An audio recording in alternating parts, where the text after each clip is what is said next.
I was halfway through my first cup of coffee when the quiet morning cracked open. At first it sounded like a lawnmower kicking in too early, but the growl grew louder and sharper. I walked to the window and froze. A pair of workers were drilling a hole straight through my fence, right where the roses grow.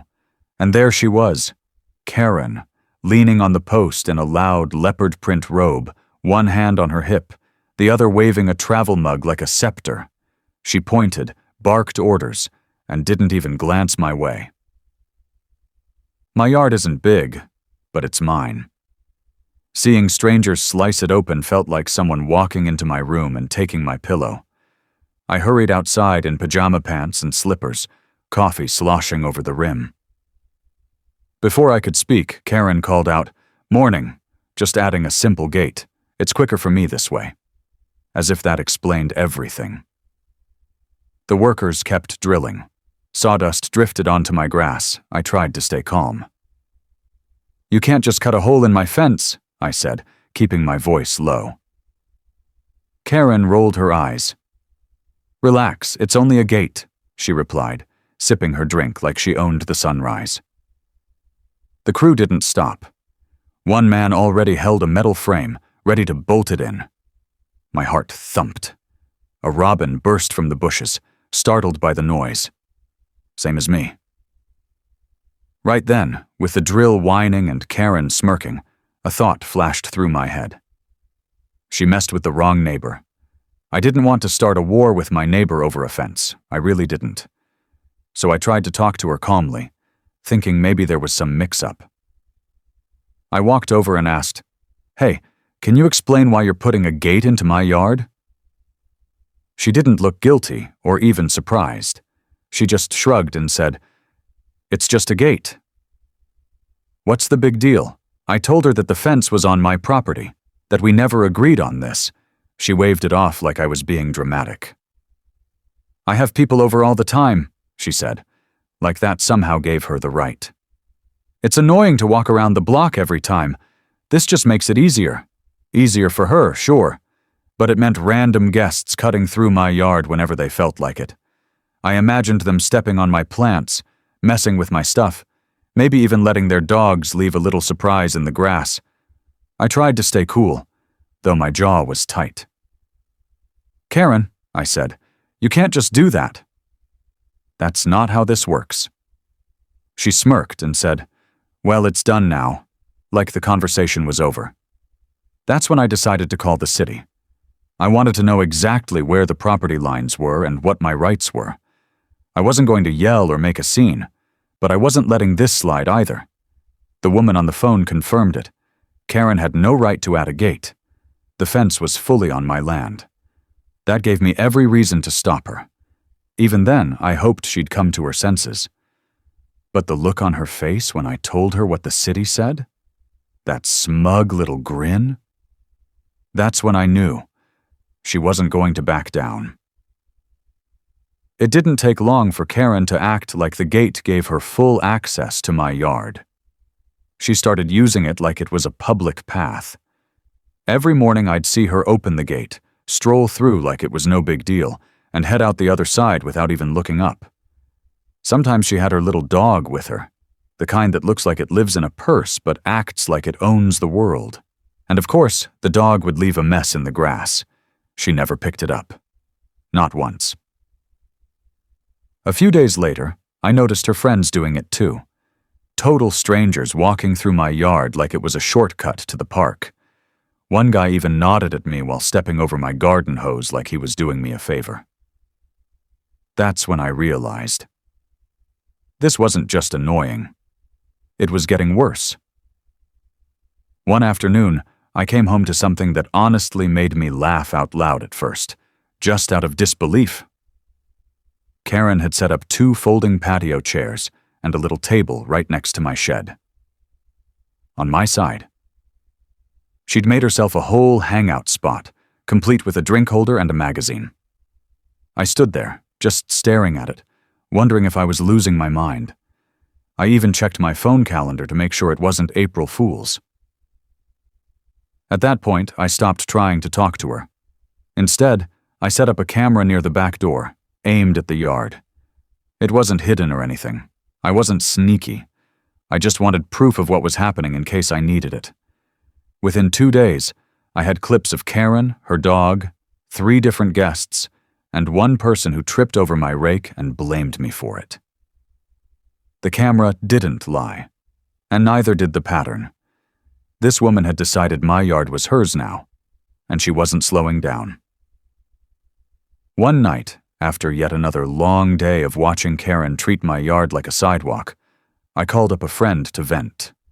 I told him everything, about the gate, the random people walking through, the chairs by the shed, even the dog poop I nearly stepped in that morning. He let me rant for a minute, then laughed and said, "Dude, just brick wall it. Build something she can't walk through." At first I thought he was joking, but the more I sat with the idea, the more I liked it. A brick wall. No more gate, no more shortcuts. Just a clear, solid message that my yard is not up for grabs. I stared at the fence line, imagining a nice, tall wall that didn't just block Karen, it shut her out completely. So I started calling around, found a contractor who could do fast builds, even over a weekend. I asked if they could handle a quiet, overnight job, start after dark, finish by sunrise. "Done it before," the guy said. "No problem." I ordered the bricks the next morning, picked a strong type that wouldn't fall over if someone leaned on it or tried to kick it down. I even made sure it matched the color of my house so it wouldn't look out of place. I didn't want to start a fight. I just wanted my yard back. The perfect window came up that weekend. Karen was heading out of town, something about a spa trip she bragged about loud enough for the whole street to hear. That gave me one quiet night to make it happen. No arguing. No warning. Just bricks. At exactly 9 p.m., 2 pickup trucks rolled up to my driveway with the lights off. The bricklayers stepped out like it was some kind of secret mission. They wore dark hoodies, moved fast, and barely said a word. I couldn't help but laugh. It honestly felt like we were pulling off a heist.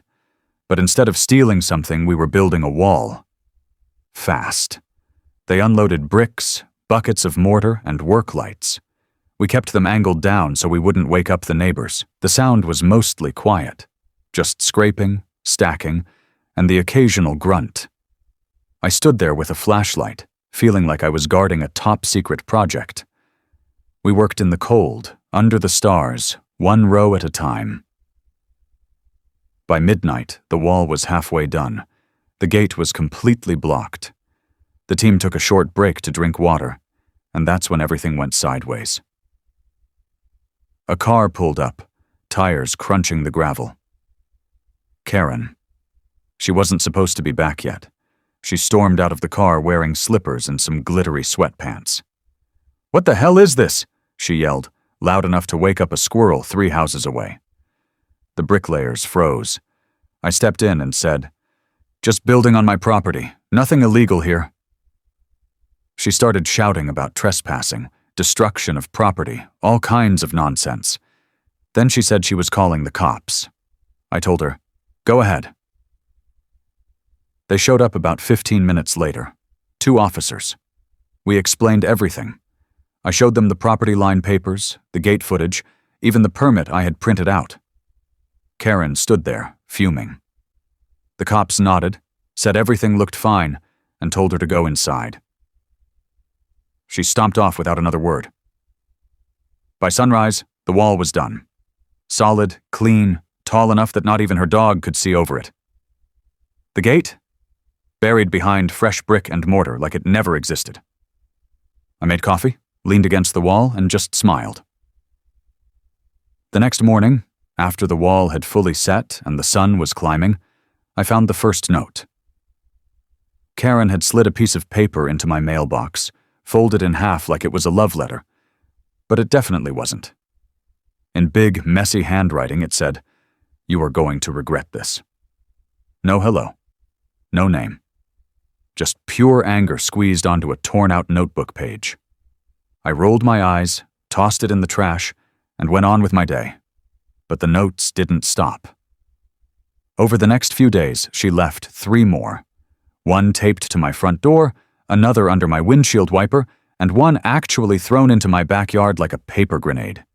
Each one got nastier. "You're ruining this neighborhood. You're unstable. You just made an enemy." That last one made me laugh out loud. I didn't reply to any of them. I didn't even look in her direction when she passed by on the sidewalk. Then I got a letter from the HOA. Real official-looking stuff.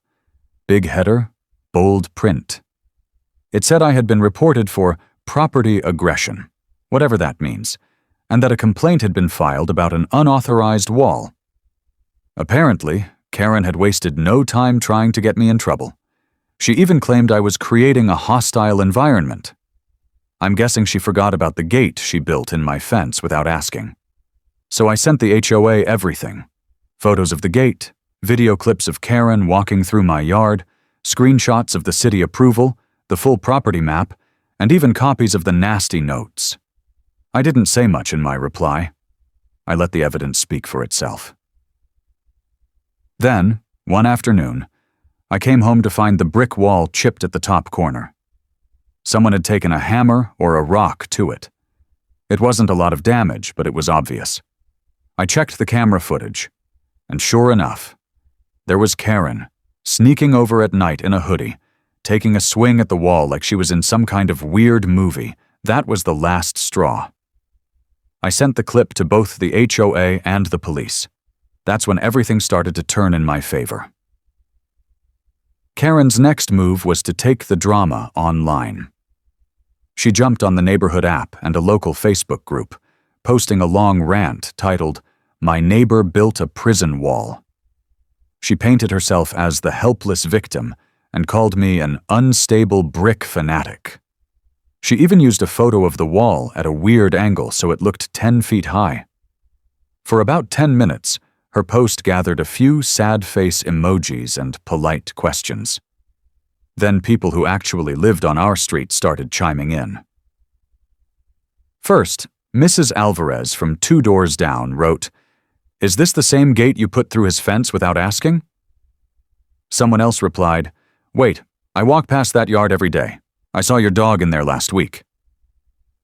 The comments piled up, and the tone flipped fast. Karen tried to clap back at each person, but every reply raised more questions she couldn't answer. Screenshots of her angry notes popped up. Then, out of nowhere, a neighbor I'd never even met posted a sped-up video taken from his upstairs window. It was a perfect time-lapse of the wall going up. Workers in hoodies, bricks stacking higher, the gate disappearing row by row. The clip ended with me giving the crew a thumbs up as dawn broke. It looked like a tiny DIY documentary of someone reclaiming their yard. People loved it. They started sharing the video with titles like "How to Stop a Karen 101" and "Instant Backyard Upgrade." Memes appeared. One showed a cartoon brick wall wearing sunglasses with the caption, "Boundary installed." Karen kept firing off angry comments, but each one got met with laughing emojis or brick emojis. Somebody even changed their profile picture to a brick just to mock her. Within a day, her rant had turned into a running joke.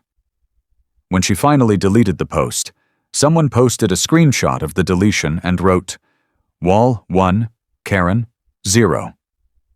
For the first time since this mess began, the whole neighborhood was on my side, and Karen was the punchline. A few weeks after the online meltdown, I noticed a real estate sign pop up in Karen's front yard. Just like that, her house was on the market. No warning, no waving the white flag, just a quiet, "For sale" post sticking out of her lawn, like she hoped no one would notice. But of course, everyone noticed. People started whispering on walks, some even joking about starting a countdown. Karen didn't say a word to me. No apology, no awkward goodbye. Nothing. She just vanished little by little. Less yelling, fewer surprise guests, no more stomping through my yard. Her car stopped showing up in the driveway, and within a month, a moving truck hauled away everything.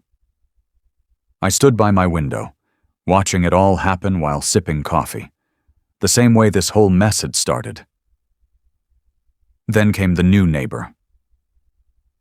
One sunny afternoon, a quiet guy in his 30s showed up with a box under his arm. I opened the door, expecting maybe a question about trash pickup or internet setup. Instead, he smiled, introduced himself, and handed me a small tray of blueberry muffins. "Just wanted to say hi," he said, "and thanks for the peaceful street." I nearly laughed.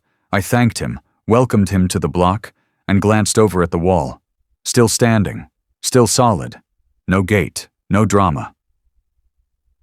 After everything, peace felt weird at first, but in a good way, like turning the volume down after months of noise.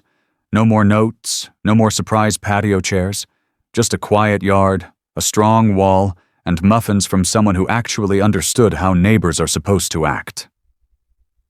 Looking back, I really did try to handle things the right way. I didn't yell. I didn't go knocking on her door in the middle of the night.